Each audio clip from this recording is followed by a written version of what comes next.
When writing a speech, it seems there are endless unspoken rules about which words are appropriate to use. For instance, when describing something positively, make sure to use the word amazing, not cool. And when describing something negatively, choose the word transformative over anything else like insufferable. Most importantly, instead of saying I, the rules specify to use we. We did this. We persevered. We are the class of 2019. The thing about this phenomenon is we didn't start as we. In fact, we came here as a bunch of I's. And after saying this many consecutive pronouns, I feel like you get the point. In order to talk about us as a class, it feels necessary to first acknowledge the fact that we came here as individuals. What kind of individuals? Well, there were many different types. For those of you who escaped the privilege of knowing freshman year me, she fell into the group of students still recovering from 8th grade. Many of you were in the excited, or rather slightly delusional group. Many were just stressed about the first homework assignment, activating our biology textbooks. Yes, parents, even textbooks are activated nowadays. You showed up, and either way, no matter how you came here, you showed up. You showed up, and slowly, as time passed, you saw how your individual status melted away into new identities. Football player, theater kid, math genius, and more. But most importantly, Spartan. You were always going to be a Spartan. It was in everything you did, even if you didn't know it at first. After all, pride and positivity are hard to come by in high school. Self-deprecation and negativity is more like it. That little 14-year-old me certainly wasn't waking up to smell the roses. But things are different now. It's been 4 years, and I've been through a lot. Correction, we've been through a lot. But in case you forgot, here's a list of refreshers. Late nights, aka early mornings, procrastinating the junior year research paper. Running jacketless through the parking lot to avoid carrying our coats around school. Endless fire alarms, 2 of which were caused by actual fires. A gazillion Arctic snow days for which Dr. Finan and Dr. Wriggle probably needed a lot of Advil. Pink slips delivered by pass runners in the middle of class. The lunch 3 cafeteria scramble. And my personal favorite, the robotic asking of, what colleges are you looking at? These simple things were definitely hard. But beyond them, life got even harder. The news about gun violence and school shootings increased with ferocity during our junior and senior years. As a community, we were tested more than ever before. In response, hundreds of motivated students organized a school walkout to honor the victims lost to the Parkland shooting.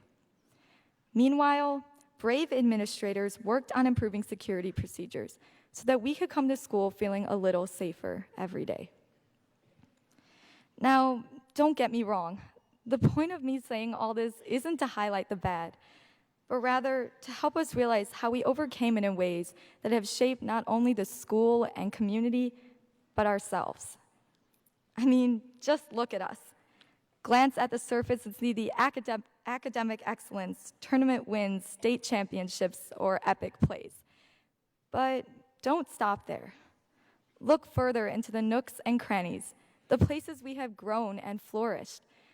See us as the freshmen who came decked in green and gold for football games, the sophomores who created their own soap business in chem class, the juniors who fought through the hardest year of high school, and the senior peer group leaders who spent their free time mentoring freshmen while also providing them with endless junk food. Notice how our 14-year-old skin has shed, and underneath, something unexpected has emerged. It's these unexpected results that create the mature and astonishing people who sit before you today. However, that is not to say we accomplished it all on our own. We were supported by the teachers who looked beyond our grades and into our character, and by the friends who carried us when we couldn't carry ourselves. Most importantly, we were supported by the people out here, our parents and loved ones, and the people sitting in these chairs. the ones who made up our classes, activities, and conversations, who no matter which group they fell into, lived this journey of high school right beside us. Because now, as we reach the end of these 4 years, we have to let go of this we that's been created. In fact, as of this moment, the titles we so carefully cultivated are being stripped away, leaving nothing but our names and uncertainties. Almost like starting over, with the difference being, now we know what it means to be a Spartan. We've spent 4 years striving for pride and positivity in everything we do. Northbrook, 2300 Shermer Road, we grew up here, and we were changed here. It's hard to deny that no matter where we end up now, it will forever be this beginning that shapes us as we walk, 1 out of 490, into our futures. To the class of 2019, may I be the first to say congratulations and good luck out there.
Been away for ages.